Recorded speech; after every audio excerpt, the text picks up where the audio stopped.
Bueno, ya está grabando. Ajá. Este, Buenas tardes, jóvenes. Vamos a iniciar la- de, este, nuestro seminario virtual de reconfiguración económica de México después de la crisis del COVID-19.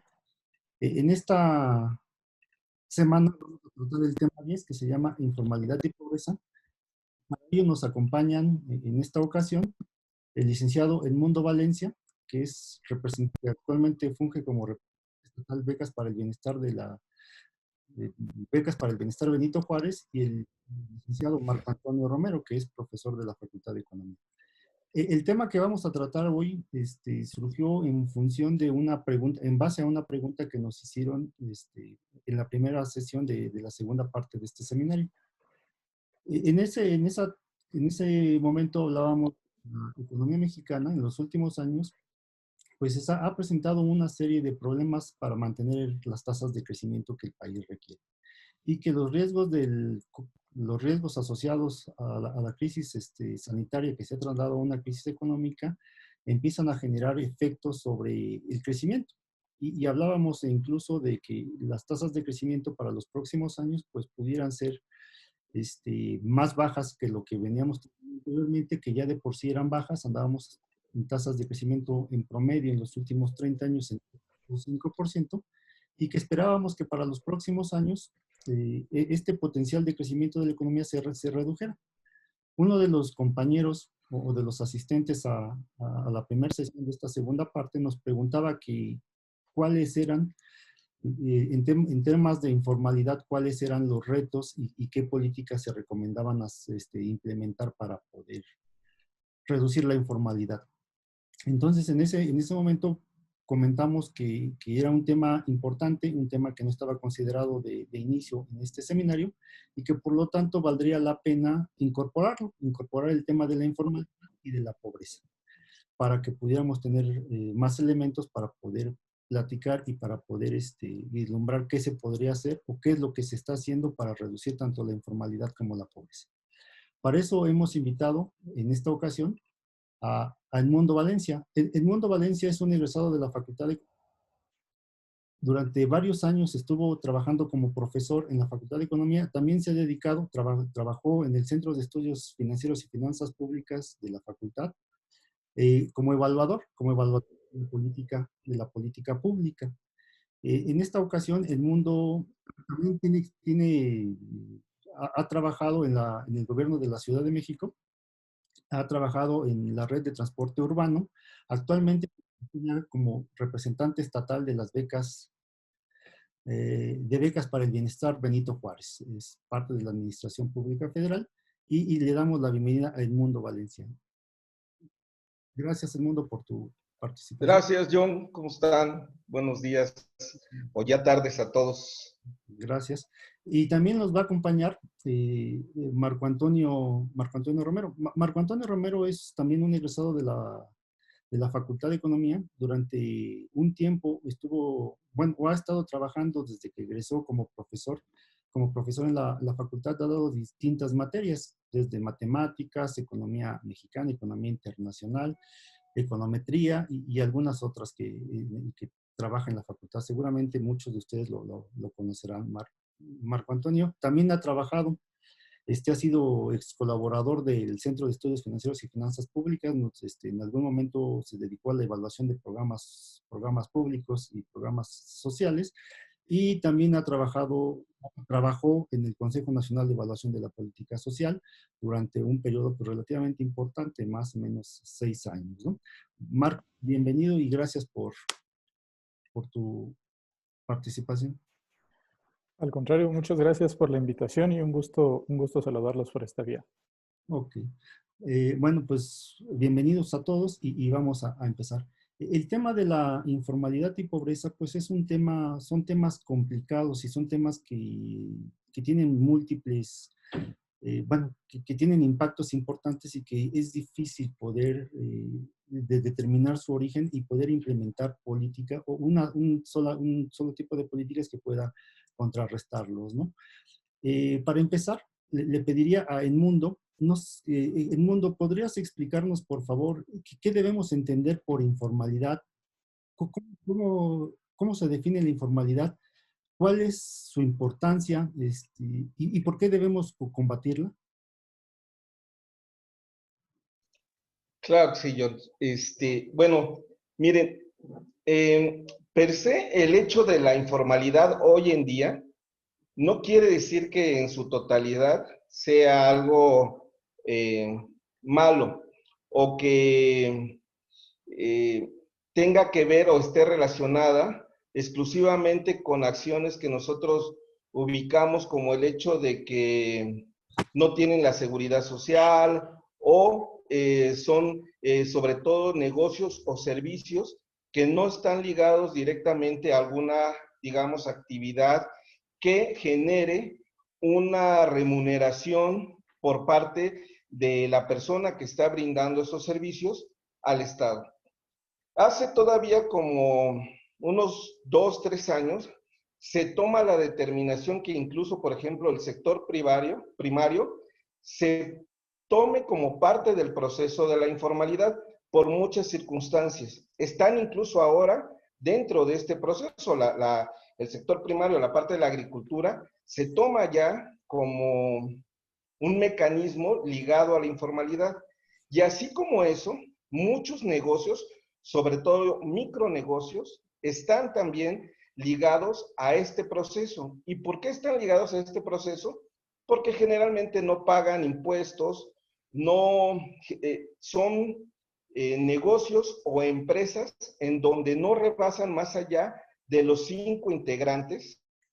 Su nivel de productividad tiende a ser bajo. Más o menos les cuento que, por ejemplo, de todo lo que se produce, el sector informal aporta, digamos, al desarrollo de la economía por cada 100 pesos, 30 pesos más o menos. Entonces, el tema de la informalidad está ligado a eso, a que no tiene, digamos, un lazo directo con el gobierno para presentar o tener recursos que se puedan canalizar de esa forma. Ahora, pues existe una gran cantidad de servicios que están ligados a este proceso y no per se tienen que ser algo malo, es decir, no quiere decir que se tenga que combatir en su totalidad, pero sí en alguna medida porque están, digamos, fuera, sobre todo principalmente ligados al tema del trabajo, fuera de la seguridad social, que eso, por ejemplo, hoy en día es muy importante. Ok, Mundo. Antes, la segunda parte de esta presentación, me gustaría hablar sobre las políticas que se implementan en esta administración y que se han implementado para combatir la informalidad. Pero para poder tener claro los temas de informalidad, ¿cuáles consideras tú que son los factores que influyen para que tengamos niveles de informalidad de alrededor del 58% de la población económicamente activa se encuentra en el sector informal y que, como dices tú, solamente el 30%, este 58% produce solamente alrededor, poco menos o alrededor del 30% de la producción, ¿no? Nos habla de que es un sector altamente, con poca productividad. Entonces, ¿cuáles son los principales rasgos que tú identificas para que la mayoría de la población que se incorpora al mercado laboral se incorpore en el sector informal? Es que fíjate que aquí, John, me parece que tenemos que hacer como todo un análisis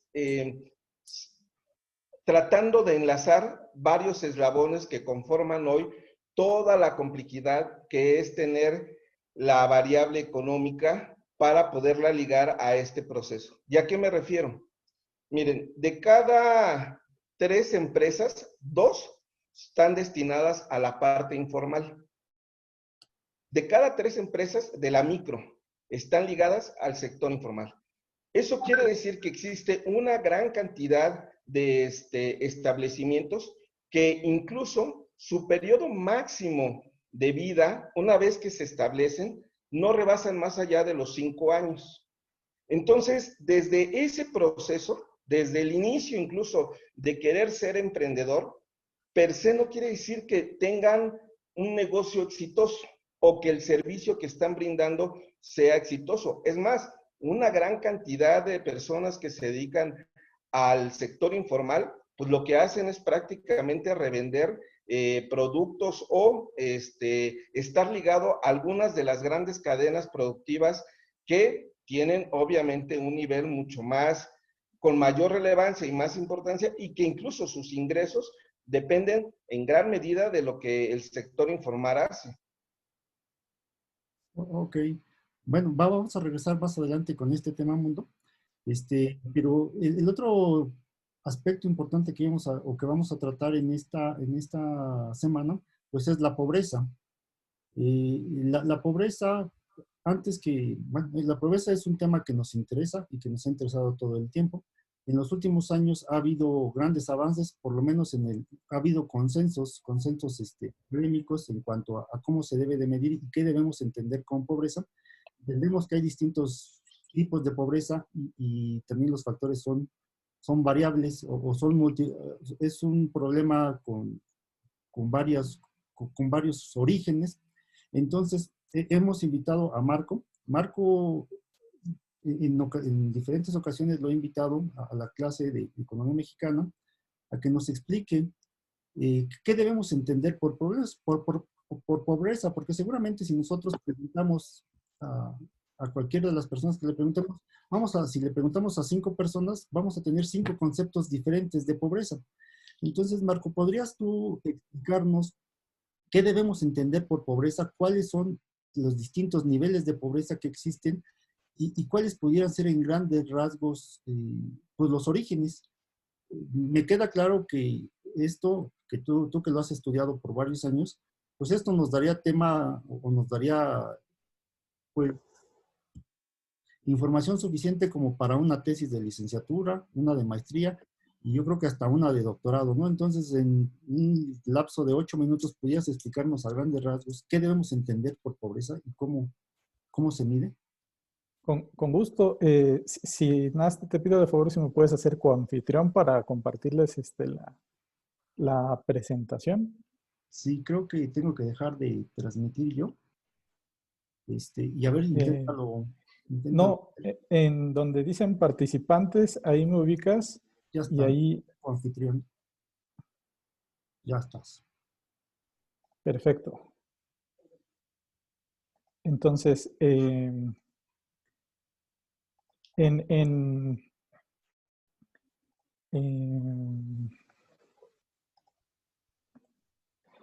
me voy a brincar un poquito lo que pretendía compartirles acerca de qué es la informalidad, porque Edmundo a muy buenos rasgos ya nos dio la información de qué podemos entender por informalidad, se refiere a la naturaleza de la unidad económica, es decir, son pequeños negocios que no tienen registros contables o si los tienen son muy básicos, que generalmente son de pequeña escala y que no están registrados ante el sistema tributivo, ante diversas normativas aplicables. La segunda perspectiva de cómo se tiende informalidad es justo la parte específicamente laboral, o sea, es decir, son personas que están empleadas en unidades económicas formales, pero donde sus condiciones de contratación son esencialmente precarias o no cuentan con las prestaciones que deberían de tener por ley. Y más allá o sea, sí quería hacerles el énfasis entonces en estas tres cosas y es decir, hay un sector informal de empresas o negocios sin registros contables, hay por el lado del empleo no protegido y también los existen por la parte de los fenómenos de ocupación tradicional que lo mencionaba Edmundo, que es como en este caso de la agricultura, son todos los trabajadores por cuenta propia que están asociados a pequeñas extensiones de tierra, escala de producción baja, y que pues no necesariamente, o sea, difieren de la producción que se puede hacer en Sinaloa con el jitomate, ¿no? Donde las empresas son más formales, tienen mayor incorporación tecnológica. Voy a seguir con el concepto de pobreza que nos que es un poco como el aporte que quería darles. En México se tiene una medición multidimensional, es decir, se incorporan dimensiones más allá del ingreso.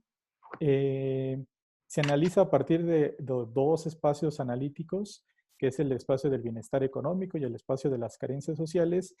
Y el enfoque que se tiene es si una persona tiene alguna carencia social que no le permita ejercer ese derecho social asociado a esa carencia, y si no tiene suficiente ingreso para adquirir una canasta, una cesta de bienes necesarios socialmente indicados así, se le considera pobre.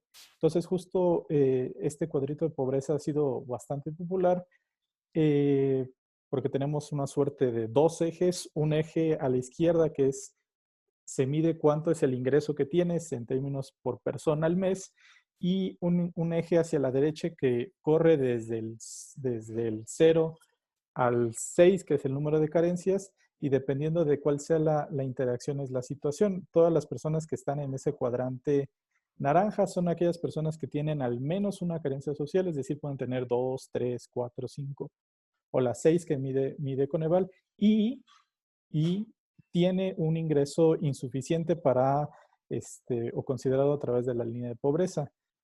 La medición tiene otra consideración en pobreza extrema, y en este caso se considera aquellos que están por debajo de un umbral o de la línea de pobreza alimentaria, es decir, pensamos que son a quienes no tienen suficiente ingreso para adquirir una canasta alimentaria y tienen al menos 3 carencias sociales. Esto es el concepto de pobreza que se instauró desde la publicación de la Ley General de Desarrollo Social, y con el cual Coneval ha venido publicando cifras con distinta desegregación y con distinta temporalidad. Lo que me gustaría es inducirlos, yo no sé si me permitas, es ¿cuál es la relación, ¿no? ¿Qué nosotros estamos esperando entre cómo se comporta la informalidad y la pobreza? Y les hice esta pequeña gráfica donde tenemos la tasa de informalidad al primer trimestre del 2020, que fue el último dato disponible, y el porcentaje de pobreza laboral, que es un porcentaje no multidimensional porque se mide en la INOE, pero sí nos da muy buena idea de cuál es la vinculación en este tema laboral. Me parece ahí que la INOE es la referencia, y como nosotros podemos advertir, la asociación es positiva, es decir, a mayor informalidad tenemos mayor porcentaje de pobreza.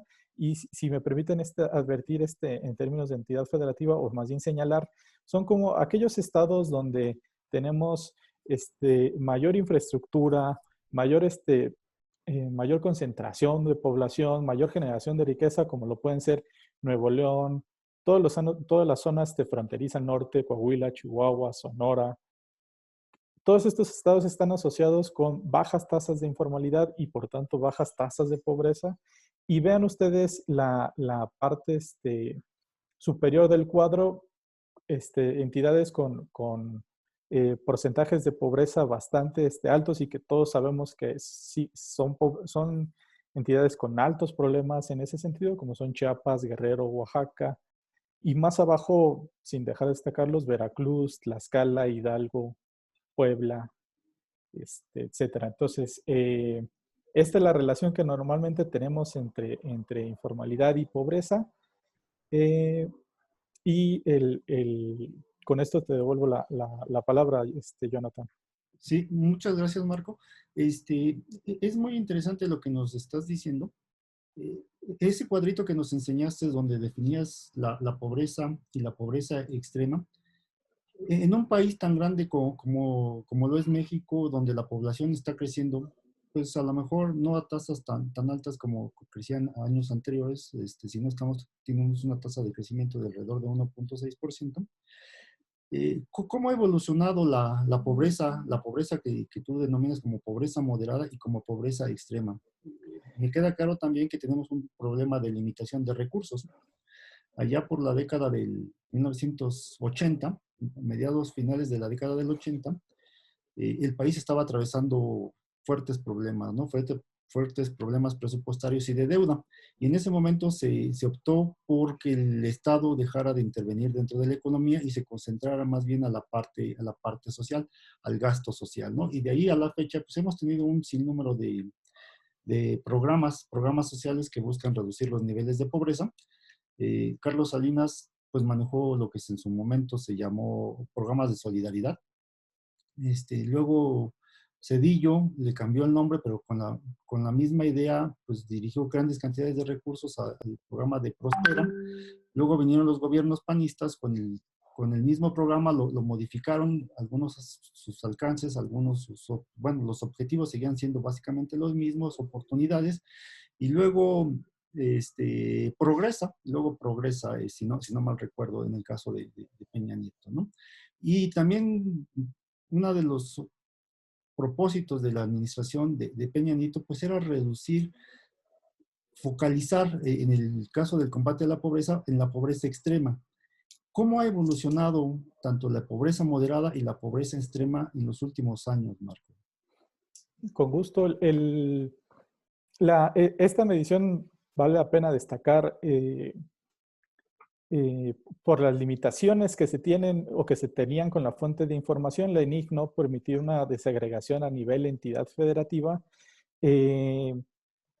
A partir de 2008 se tiene información en ese sentido. Entonces, la evolución que se tiene más bien es un periodo de 10 años. En esos 10 años, la variabilidad entre estos cuadrantes que vemos es baja. A grosso modo, o sea, pobreza son entre 43 y 45 de cada 100 personas en México se catalogan como pobres, y de esas son aproximadamente 10 de cada 100 personas las que se consideran en esa condición. Bueno, no el extremo, sino la condición ideal, lo que nos gustaría llegar como sociedad, que es ese cuadrito verde que ustedes ven en la esquina superior. Ahí son aproximadamente 20 de cada 100 personas las que están en condición de no pobreza, es decir, tienen ingreso suficiente y no tienen carencias sociales. El cuadrito de abajo, que nosotros Coneval le denomina vulnerables por ingresos, esos aproximadamente son entre 8 o 9 de cada 100 personas, y el resto está en este cuadro, con este cuadrante grande, que son los vulnerables por carencias, que son entre 35 aproximadamente de cada 100 personas. En el tiempo, lo que hemos visto es que, o sea, si queremos tener una perspectiva de evolución de mediano plazo, todas las carencias sociales es posible medirlas en otros instrumentos, como son los instrumentos censales, algunas de ellas. Todas las carencias sociales se tiene un comportamiento a la baja, en particular todas las carencias vinculadas a las condiciones de la vivienda, como son material de los pisos, material de los techos, material de las paredes, los servicios básicos. Por ejemplo, Coneval mide el acceso a la luz como un elemento básico de servicios. Esa carencia está prácticamente superada en el país. Hay otras donde todavía hay, sobre todo el seguridad social todavía tiene un fuerte rezago por este tema de formalidad de las empresas. El dato es que es aproximadamente entre 50 y 55 de cada 100 personas está en carencia social por acceso a seguridad social. De esas personas, sobre todo los últimos 2 años, 4 años, es decir, desde el 2016 al 2020, el país enfrentó condiciones laborales pues bastante buenas, es decir, se tenía un aumento del ingreso del poder adquisitivo, se tenía un aumento una disminución de la tasa de desempleo, y esto lo que originaba es que el comportamiento de la pobreza iba un poco a la baja. En particular en pobreza extrema de los resultados es que de las últimas mediciones es que se llegó a pasar ese porcentaje de ser de 10 a 9 personas de cada 100, se llegó a pasar a 7 personas, 8 personas de cada 100. lo cual, o sea, es un avance, no es todavía el objetivo en el cual queremos estar, pero sobre todo en ese grupo está asociado más que al componente económico, a la atención de carencias sociales, es decir, a la provisión eh, de todos estos derechos que están asociados a la medición de pobreza. Ok, Marco. Bueno, los invitamos a que pueden empezar a mandar sus preguntas hacia Marco o hacia Edmundo por el chat. Ya está abierto el chat para que lo puedan mandar y podamos ir integrándolas para poderlas responder al final. En el Inter, me gustaría, Mundo, conocer tu opinión. Lo que nos dice Marco es que existe una relación directa entre los niveles bueno, entre la informalidad y la pobreza. Tú nos decías que la informalidad no necesariamente es un fenómeno malo. Siempre lo vemos por el hecho de que tiene pocas prestaciones, la productividad es menor, los salarios son menores, las condiciones, la mayoría de las personas que laboran en condiciones de pobreza tienen menores salarios y bueno, también sus niveles educativos es más limitado. Pero también nos decías que pues podrían ser más flexibles en la medida que son unidades familiares o unidades con pocas personas, pueden resistir más ciertas condiciones y también enfrentan menos costos laborales, ¿no? Que eso podría ser un problema, pero también podría ser una ventaja en condiciones de crisis como las que nos encontramos ahora. Sabemos que en los últimos años el país debe de crecer, pero pues ya no es suficiente crecer, tiene que generar empleos. Y lo que estamos viendo es que los empleos que se están generando mayormente son empleos informales. 60%, bueno, poco menos del 60% de la población se encuentra en el sector informal. ¿Qué medidas tiene o ha estado o pretende implementar este gobierno para reducir los niveles de informalidad, pues darle mayor protección social a las personas vulnerables que laboran en el sector informal? ¿Qué es lo que se está haciendo? ¿Cómo lo ve esta administración? ¿O cuáles son los retos que está asumiendo esta administración para reducir los niveles de informalidad en el país? Sí, mira, John, yo creo que lo que primero tendríamos que partir es que hay un antes de la pandemia y un después sobre el tema. Antes de la pandemia seguramente se tenía un esquema ya trazado de el rumbo de país que se quería, los criterios que se iban a tomar para iniciar, digamos, como un piso base hacia un proceso de desarrollo. Sería complicado y yo creo que demasiado aventurado decir que en un solo sexenio se podría pues, tener incluso un resultado positivo para el combate no solamente a la informalidad, sino también a la pobreza. Sinceramente creo que el tema tendría que partir del hecho de tener un buen programa que genere un piso base y que esto a su vez detone con un tiempo considerable. Te estoy diciendo que no podrá ser menor de 20 años para poder empezar a analizar y tener los primeros resultados de algo positivo. El problema de toda la estructura, como se ha manejado en los últimos años, el combate a la pobreza, es que tienden a ser más esquemas paliativos que atacar el problema de fondo. Y atacar el problema de fondo no depende solamente de una acción de desarrollo social, tiene que estar pues realmente articulada toda la estructura, leyes, la Secretaría de Hacienda, obviamente Bienestar, la Secretaría de Economía tendría que ser fundamental para poder generar todo un esquema muy integral que genere, digamos, el primer piso para que conforme va avanzando y vaya tomando forma, se pueda iniciar el proceso de recuperación de el bienestar en las personas. Insisto, hay un antes que quizá se tenía un plan trabajado, ahora con este esquema que se ha presentado, digamos, a nivel mundial, yo lo veo no solamente complicado, sumamente complicado. Creo que lo que está tratando ahorita de hacer el gobierno es frenar en su momento el proceso de crisis.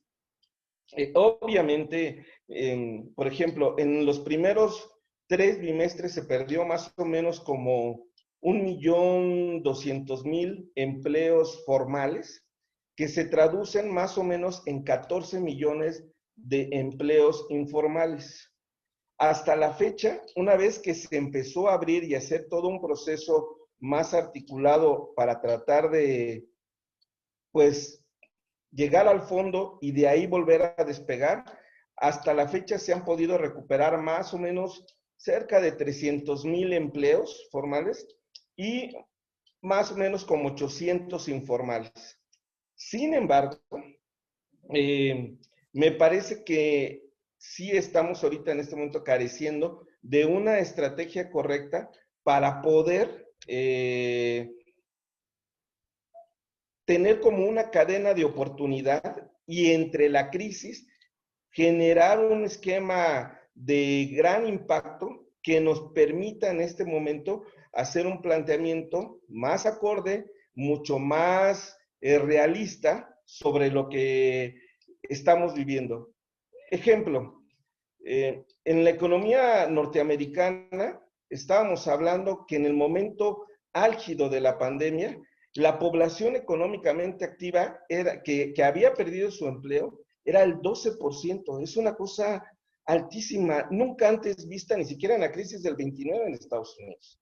En México, obviamente que dependemos en gran parte de la economía norteamericana, entre remesas, manufacturas y demás, pues el impacto fue mucho, mucho más grave. Tan solo el hecho de que se haya caído en ese trimestre un 18%, pues nos habla del tamaño del problema que tenemos, porque sería mentira en este momento decir que con una acción, con una sola acción de bienestar o incluso de los procesos que se están dando, vayan a tener un impacto positivo, no solamente para recuperar lo perdido, sino para generar nuevos empleos con mejor estructura, precisamente lo que decía Marcos, con seguridad social, sobre todo en un tema que hoy pues es sumamente delicado, ¿no? Que es, ante la pandemia, ¿qué hacer con esas personas que no tienen seguridad social ante un hecho que incluso es sumamente caro tratarlo, ¿no? Y no hay recursos suficientes. Entonces, no veo que se haya generado ese proceso. También es verdad que estamos, para todos los que de una u otra forma conocen los trabajos en los gobiernos, saben que cerrando el año, pues prácticamente todo se empieza a estancar, porque el año fiscal se empieza a terminar, el año presupuestal también, y entonces entramos en una cadena donde tenemos que esperar 1 o mes y medio para volver a arrancar y hacer todo este proceso.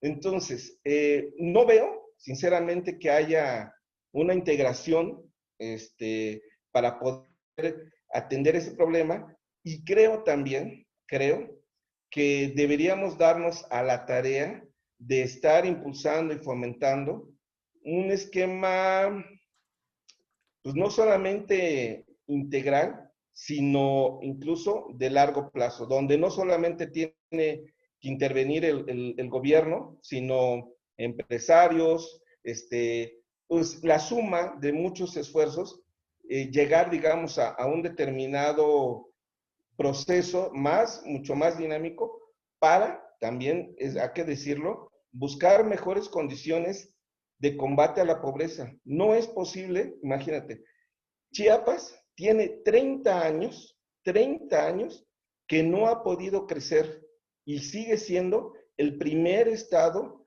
que tiene el mayor grado de marginación. ¿Cómo nos podemos explicar eso? que en 30 años, con toda la política que se ha tratado de instrumentar, no tengamos un proceso de éxito, pues nos habla realmente de un gran fracaso. Y hoy plantearlo, aunque hoy tuviéramos la verdad, que todos los actores se juntaran para tener el mejor plan, pues obviamente el resultado no sería visible, a lo menos en lo que resta del sexenio y quizá la mitad del... Pues es verdaderamente preocupante lo que nos dice Edmundo. En los últimos años, como nos comentaba Marco, pues es cierto que la pobreza en términos relativos no se ha reducido, pero en términos, bueno, en términos absolutos no se ha, o los efectos han sido bajos, pero en términos relativos parece que se estabilizó. Desde que se mide desde el 2008 hasta el 2018, que es lo que nos hablaba Marco y es lo que muestra el Coneval, pues porcentaje con respecto a la población total parece que se estabiliza la pobreza, y donde sí hay un efecto importante es en la pobreza extrema. Ahí parece que sí se reduce, Marco nos decía. El otro tema importante es que en cuestiones de informalidad, como nos decías, Mundo, la crisis es cierto que nos sacó de nuestra trayectoria de largo plazo, ¿no? Nos mencionabas que se perdieron alrededor de 13 millones de empleos, bueno, en el caso de México se perdieron 13 millones de empleos, y consideramos que la población económicamente activa es alrededor de 58 millones, pues es 20%. Estamos muy por encima de lo que se perdió en el caso de Estados Unidos. La recuperación, bueno, ese es en el caso del empleo informal. En el caso del empleo formal, pues nos decías que se han recuperado 300,000 del millón que se perdió. Estamos muy de los niveles previos a la crisis, ¿no? Ese es algo que se va sumando y que nos va afectando como país. También lo que escuchamos en las noticias o en las conferencias mañaneras del presidente, pues es que parece que el problema de la recuperación de empleo se está sesgando a la parte del empleo informal. Y si se comprobara esto que nos dice Marco, de que el empleo, hay una correlación muy importante, muy marcada, según lo que nos presentó, entre la informalidad y la pobreza, pues entonces estamos esperando pues, que en los próximos años la pobreza vuelva a resurgir, ¿no? Si habíamos controlado y era insuficiente el control de la pobreza, pues ahora parece que vamos en dirección contraria, ¿no? Entendemos que no es prácticamente problema de esta administración, pero sí es lo que esta administración le tocó, le toca resolver, ¿no? Entonces, ahorita si quieres regresamos con ese tema, y me gustaría, Marco, ver o saber tu opinión de qué esperamos en los próximos meses de la evolución de la pobreza, conociendo las cifras del empleo, bueno, de la pérdida de empleo que nos comentaba Mundo, y conociendo también pues esta relación que tú pues tienes ahí que nos estás compartiendo, ¿no? ¿Qué esperamos en términos de pobreza y cómo podemos, o cuál es el papel de los programas públicos o de los programas sociales, qué podrían hacer para mejorar estos niveles de pobreza que tenemos y que esperamos se incrementen en los próximos meses, en los próximos años? Con gusto, John. Antes de entrar a al tema de qué esperamos en relación a la pobreza y cómo se comporta con la pandemia, un elemento que hay que destacar y que no es menor es la generación de la información. Estamos en circunstancias en donde el INEGI, la agencia del Estado que se encarga de normar el Sistema Nacional de Información Estadística y Geográfica, normalmente las encuestas en hogares, que son las encuestas que se toman como insumo para generar ya sea la información de desempleo, ya sea la información de pobreza, los ponderadores del INPC, tienen una gran cantidad de usos que la sociedad mexicana les tiene, son en su mayor medida presenciales, es decir, así como en el censo de población llegaba una persona, nos hacía algunas preguntas acerca de algunos temas específicos y con esos datos INEGI en una muestra representativa extrapola la información.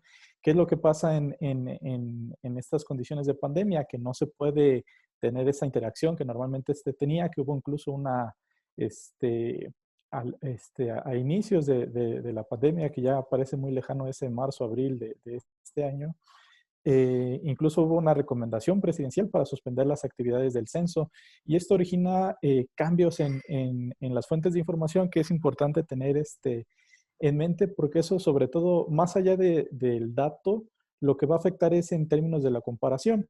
Aquí les traigo el caso de la INOE, donde durante la pandemia, todos los meses de abril, mayo, junio, la información fue recabada más por vía telefónica, más que presencial, y que incluso, pues derivado de estos cambios, ya la INOE presenta esta INOE nueva edición a partir de este agosto, si no mal me equivoco. Ese mismo problema, o bueno, circunstancia con los datos, lo vamos a tener con la medición de la pobreza, en particular con la INIG, donde se tenía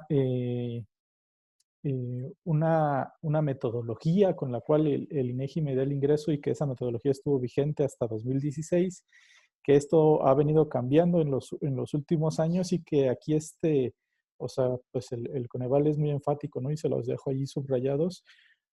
Con la nueva metodología o bueno, no una nueva metodología, es una actualización de algunos umbrales que tiene la medición de la pobreza y tomando en cuenta las innovaciones en el marco conceptual que tiene la INIG. Esto lo que será es que el ciclo de comparabilidad que se tenga va a ser entre 2018 y 2020. Esto, pues claro, en perjuicio de las comparaciones en el largo plazo, mediano plazo que hemos podido hacer, pero me parece, digo, le quise dedicar un minuto porque es algo que tenemos que tener muy en cuenta, si no las comparaciones que hagamos van a ser ya no peras con manzanas, sino kiwis con cacahuates, ¿no?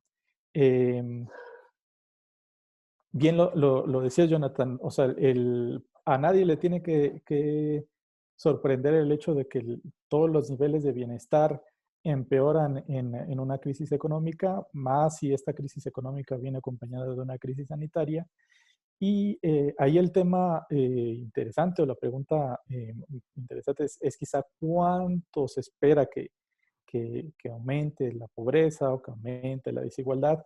Y si no lo ubicaban, o sea, les voy a dejar toda esta presentación en PDF para su consulta y Gerardo Esquivel publicó un documento de trabajo en sus labores de ahora de subgobernador del Banco de México donde habla sobre esto y recopila 4 estimaciones preliminares, una que hizo Coneval a partir de pues, escenarios previos, Equide, que es una estructura de investigación asociada a la Universidad Iberoamericana, que lo dirige una exconsejera del Coneval, por cierto, 2 estimaciones por parte del Programa Universitario de Estudios del Desarrollo, ahí por parte de Héctor Nájera y de Curtis Hoffman. Y la CEPAL también dio datos de estos. Lo que me parece interesante es que el ritmo con el cual aumente la cantidad de pobres que se espera que aumente, o sea, creo que todas estas cifras se generaron por ahí de agosto, julio, si no mal recuerdo, pero en tanto la crisis sanitaria se ha prolongado más allá de lo que nosotros hubiésemos pensado y que eso arrastra el ritmo del nivel de crecimiento de la economía, pues incluso podríamos esperar que estas estimaciones sean pues conservadoras, ¿no? En realidad todos los efectos que podríamos esperar en los niveles de bienestar todavía pues no están diagnosticados en su totalidad en tanto no terminen las emergencias sanitarias. Y yo quisiera hacer un énfasis, si me permiten, más allá hablaba un poco del tema de comparabilidad. Aquí tienen los resultados de pobreza laboral con la ETOE. de tener una pobreza laboral por el orden del 30 y tantos por ciento, o sea, con este instrumento sube a 53, lo cual claramente, o sea, podríamos alarmarnos por la cifra, pero en realidad, o sea, esto es evidencia de que las fuentes de información no son tan comparables en sí. Quería hacer un énfasis en dos cosas. Uno, respecto a la crisis que nosotros tenemos más reciente, que fue la crisis de 2009. Y vean ustedes cómo o sea, qué es lo que estamos esperando o sea, que pase durante esta crisis. Y ustedes ven que en cuanto comenzó a aumentar el desempleo, a disminuir el ingreso real, evidentemente la pobreza aumenta. Esto empezó desde el último trimestre de 2008 y se extiende casi hasta finales de 2009. Y el movimiento es similar o espejo en la informalidad. ¿Qué quiere decir esto? Que sobre todo en términos de los subgrupos que hay entre la economía informal, entendido como las unidades económicas adscritas a este sector, y como el empleo informal, donde las unidades económicas están adscritas al resto de empleo, al resto de sectores de la actividad económica.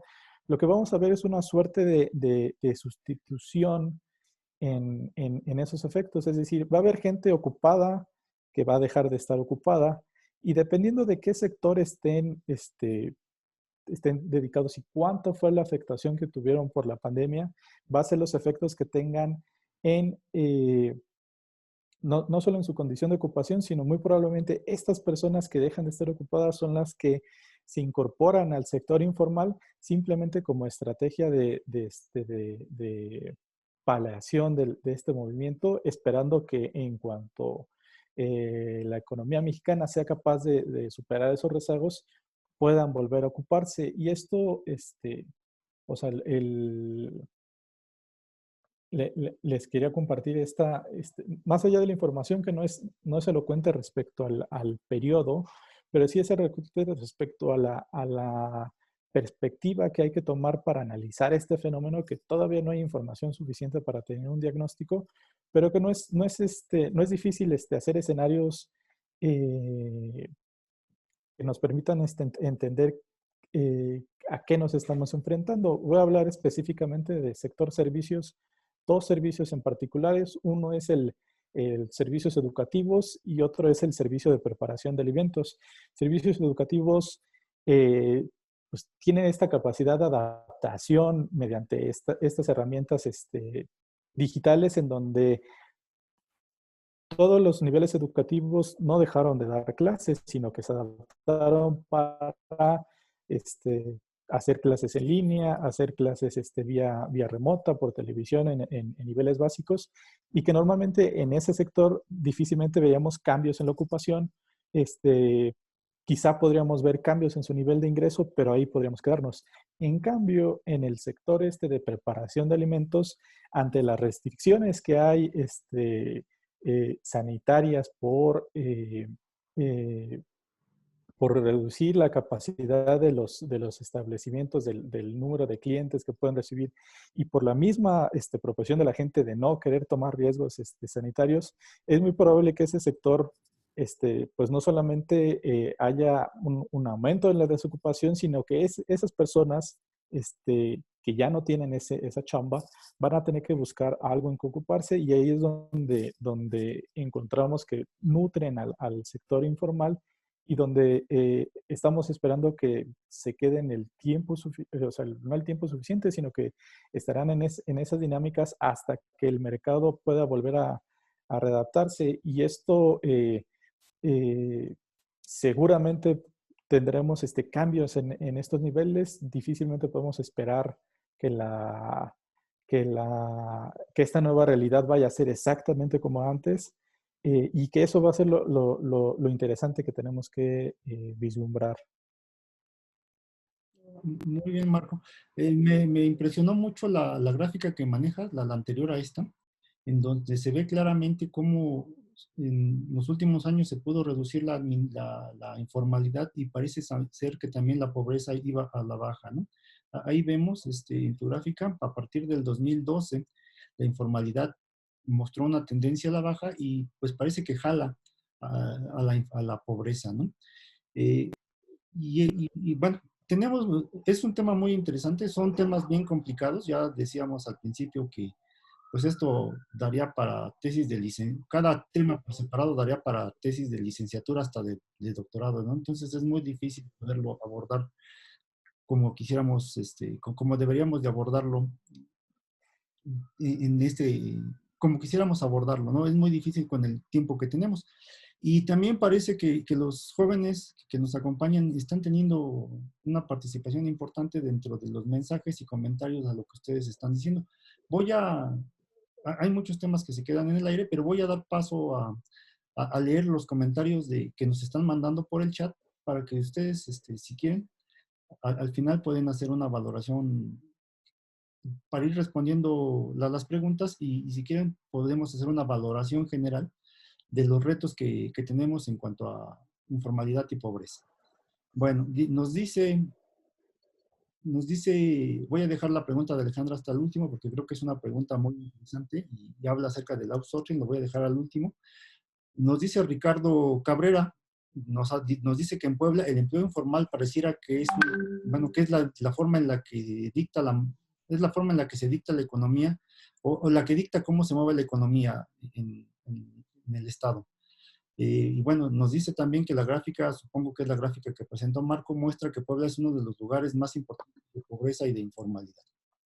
Más adelante nos dice también que el ambulantaje domina el centro histórico en Puebla y los gobiernos estatales, municipales, no actúan al respecto, por más que se implementan programas o políticas nuevas, que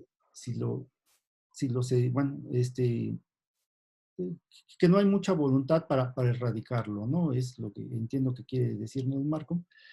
Y luego también viene una pregunta bueno, aquí no vemos el nombre de la persona, vemos el nombre del equipo, Huawei Matt, que no sabemos quién sea, pero pues nos dice que parece que en la Ciudad de México hubiera una relación entre el empleo informal, sobre todo el ambulantaje y el gobierno federal, y que pareciera que pues, hay cierta inercia, ¿no? Que parece que no, si lo entiendo bien, que como que hay ciertos grupos o intereses políticos que pudieran estar alineados con la informalidad y que pudieran retroalimentarse, ¿no? Entonces, creo que de estas dos podemos sacar una pregunta que me gustaría su opinión.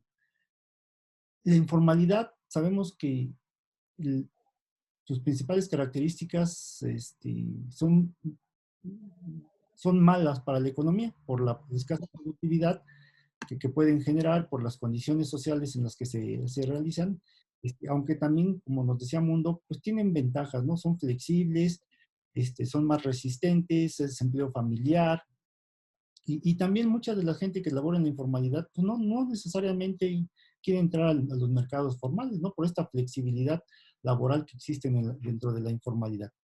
Entonces, lo que les preguntaría de lo que nos preguntan o nos comentan los jóvenes, ¿alguien se beneficia por la informalidad? ¿Existe algún ente que se beneficie por la informalidad que existe en diferentes lugares? Sobre todo la más evidente en temas de comercio, en temas de comercio, de los tianguis que nos dicen aquí. Oh, pues indiscutiblemente, John, que alguien se beneficia de eso. Pero fíjate que antes de eso quisiera hacer una acotación. El tema es muy interesante y la verdad es que sería muy importante que cada uno de los chicos y chicas que nos están escuchando pudieran hacer una reflexión sobre algo que, como dice Marco, no hay en este momento todavía datos o estudios que midan la magnitud de lo que nos ha sucedido en la economía mexicana. Ya que en ese sentido, a la hora de hacer esfuerzos por ir entendiendo todo lo que nos ha sucedido, todo lo que está por venir, tomando en consideración las condiciones y características de la economía mexicana, la cual, desde mi punto de vista, creo que ya no podría aguantar un cierre más, es decir, volver a paralizar todo, yo creo que sería ya muy, muy complejo y muy complicado, sobre todo para el sector servicios, digamos. Pienso la parte de toda la zona turística, les ha ido muy, muy mal en términos de las restricciones de incluso los vuelos que hubo del resto del mundo que llegaban hacia México, se cancelaron, inversiones que se habían hecho pues quedaron paralizadas. En realidad lo que tú señalas es verdad, hay que sentarse, digamos, a hacer estudios conscientes de nuestra nueva realidad. Marco lo señalaba, tenemos que meternos en la cabeza que esto nos va a generar una nueva realidad antes de entrar incluso a la charla. Estaba platicando con John que muy probablemente, por ejemplo, en la parte educativa, que aparte es todo un tema, la parte educativa de lo que cómo va a pegar esta pandemia en ese sector, es algo muy, muy fuerte. Pero, ejemplo, muy probablemente ustedes no regresen a pisar una nueva aula hasta el 2022. Si todo va como seguimos avanzando, no, el siguiente año va a ser muy, muy complejo. Imagínense en algo que podría ser tan pequeño en este proceso, hablando en total de la economía mexicana, todo lo que se detona alrededor de esto. O sea, todos los sectores, todo lo que estaba encadenado a este proceso. Y es algo que tenemos pues, palpable, que es algo que nosotros tenemos que repensar cómo vamos a poder entrarle a esta realidad. También creo que es muy importante, no hay expertos en pandemia, o sea, no hay ahorita ningún genio de ningún país. Algunos han tratado de una u otra forma mejor la pandemia, sí, pero también hay que ver de qué tamaño está hablando el país, el tipo de economía, su tipo de administración, pues muchas cosas para que se puedan tomar decisiones como, por ejemplo, Francia, que está pensando en cerrar, pues claro, pero tiene una economía mucho más robusta que la economía mexicana. Ellos podrían darse el lujo, aunque no obstante, seguramente vivirán también un periodo de crisis y quizá lo interesante va a ser cómo sorteamos esta crisis. Ahora, en términos de la pregunta de que si la informalidad va ligada al pues, prácticamente, no tanto al gobierno federal, sino a los gobiernos, indiscutiblemente sí, pues al final los actores políticos se pueden aprovechar de eso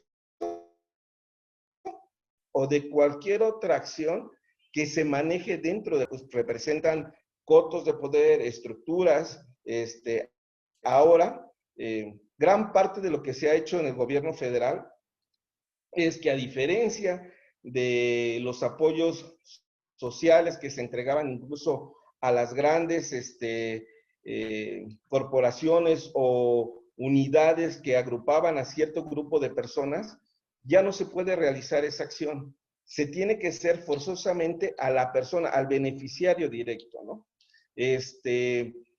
Hay ciertas acciones que se han estado tomando que han hecho una diferencia incluso si lo pensamos en cómo se reaccionó en una crisis como la del 95 con el tema del FOBAPROA, por ejemplo, ¿no? Que se le dio el recurso a un sector empresarial y que, por ejemplo, hoy, no obstante, esas empresas siguen, muchos ni siquiera han pagado ese crédito, ¿no? Por ejemplo, ahora no, ahora sí se ha hecho algo distinto. No quiere decir, y no quiero decir con esto de que sea lo mejor, pero sí creo que en la medida de lo posible, lo primero que se tiene que hacer es tratar de estabilizar un poco el proceso de la caída.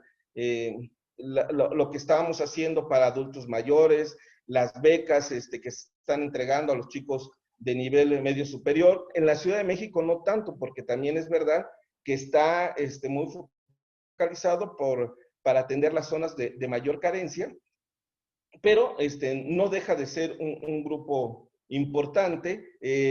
Los recursos que están vertiendo también para las personas que presentan alguna discapacidad, todo esto se tiene que ahora realizar de manera personal, que a diferencia de otras ocasiones, ni siquiera se hacía, o bien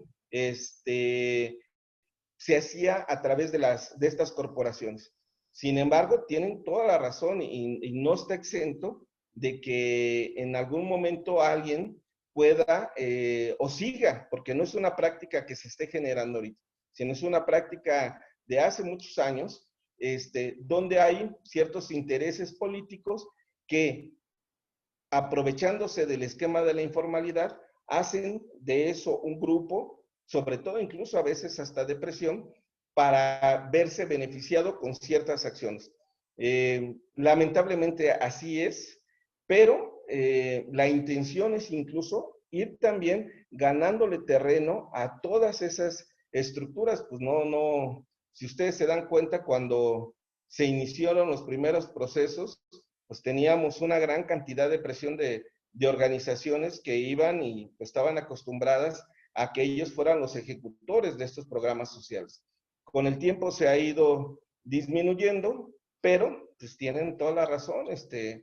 Hay lugares, y no importa el color, que sí, se aprovechan de estos esquemas, y creo que sí, insisto mucho en trazar un esquema integral donde participen todos los sectores, el académico, el empresarial, el propio gobierno federal, los gobiernos locales, porque también es verdad que dar recetas exclusivas para incluso regiones es mucho mejor que hacer una política general donde digan, bueno, pues vamos a tratar a todos de la misma forma. Comparar, por ejemplo, la Ciudad de México con todo lo que conlleva esta ciudad, y es enorme, con otras entidades de la República, pues obviamente nosotros tenemos mayor grado de ventaja de poder sortear estos procesos. Otras economías locales no tienen esa posibilidad, y creo que ahí sí tendríamos que hacer, si no un traje a la medida, algo que en la región pueda permear, pero que sea con una lógica integral. Si no hacemos eso, pues vamos a seguir hablando en 20 años o en 30 años del proceso de la informalidad, del proceso de la pobreza, y creo que incluso las nuevas generaciones que hoy nos están escuchando, gran parte de lo que tenemos que hacer para que una política de combate a la pobreza sea exitosa, pobreza e informalidad, es pues de que no se mantenga o se estanque, sino que se combata, y que incluso en algunos momentos, si no es que sea ya mejor, una tendencia hacia la baja. Ok, bueno, da mucho para seguir platicando sobre esto, pero tenemos varias preguntas. Me gustaría más enfocarme en las preguntas que tenemos. Nos pregunta Alejandra García Paredes, sobre nos dice textualmente: el outsourcing es considerado empleo informal. ¿Qué pasará con esto si el presidente realmente lo quita? Bueno, esa es la pregunta que hace. Yo me gustaría que hicieran una acotación si el outsourcing es formal o informal, ¿no? Para poder pasar a la siguiente pregunta. Y luego, más adelante nos pregunta Carlos Alfonso Pérez, bueno, nos dice textualmente: ¿qué tan positivo o negativo es que México en el largo plazo cuente con un nivel moderado, un nivel moderado de economía informal, pero que el nivel, bueno, entiendo que para que bajen los niveles de pobreza, ¿esto sería posible? Yo la replantearía como: ¿existe algún nivel moderado de pobreza que sea tolerable para la economía, pensando a lo mejor en alguna comparativa a nivel internacional? Y bueno, Y luego también nos hablan, nos preguntan, y esta pregunta va dirigida para ti, Edmundo. Dice, licenciado Edmundo, ¿qué tanto puede influir los programas sociales en aumentar la formalidad? ¿Qué opina del pésimo resultado del programa Jóvenes Construyendo el Futuro? Entonces, si quieren, vamos a dar paso a estas tres preguntas para que las traten de englobar, si es que quieren atender las tres. Sería el tema del outsourcing.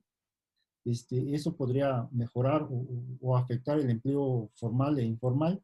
Sería el tema de la comparativa a nivel internacional de, pues, cuáles son los niveles mínimos de informalidad que deberíamos de tener.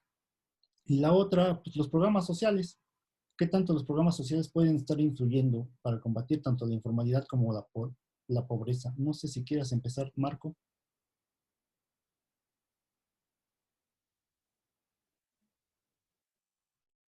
Tienes el micrófono apagado, Marco.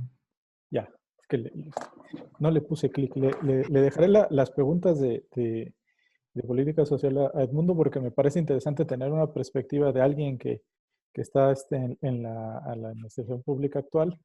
En informalidad y outsourcing, lo decía la secretaria del Trabajo, hay outsourcing del bueno y hay outsourcing del malo. Si ustedes, si ustedes advierten aquí, el outsourcing es una forma de regular el trabajo asalariado, el trabajo subordinado asalariado, y en donde el outsourcing bueno, o sea, sigue teniendo mecanismos legales con los cuales la gente se vincula a su centro de trabajo. La diferencia es que el patrón o con quien tú vas a trabajar es una empresa que a su vez le presta un servicio a la otra empresa. En tanto en tanto esté regulado y la empresa que contrata o que sirve de mediadora promueva la provisión de las prestaciones, o sea, esto se le considera empleo formal. El outsourcing del malo es aquel donde, o sea, aprovecha eh, algunas ventajas legales para no proveer de prestaciones que de ley, de no, incluso, de no tener contrato, de no tener bajo contrato a la gente que trabaja. Ese es el outsourcing del malo que o sea, podríamos discutir mucho de cuál es bueno rescatar o de si es bueno eliminar los dos. Yo lo que creo es que eh, todo esquema regulatorio que promueva el trabajo con prestaciones debe ser favorecido. Y bueno, espero con eso haber respondido a la pregunta respecto a lo del outsourcing. Y las otras La preguntas otra sería en cuanto si existe un nivel como mínimo Ah, aceptable. claro. En sí, no, son temas en donde el tanto pobreza como informalidad socialmente es se reconocen estos niveles aceptables o no. Eh, y digo socialmente desde el ámbito nacional hasta el ámbito internacional. Voy ahí a ligar la discusión a los objetivos de desarrollo sostenibles que están en la agenda pública y en donde hay un compromiso de un conjunto de países que son un conjunto de sociedades.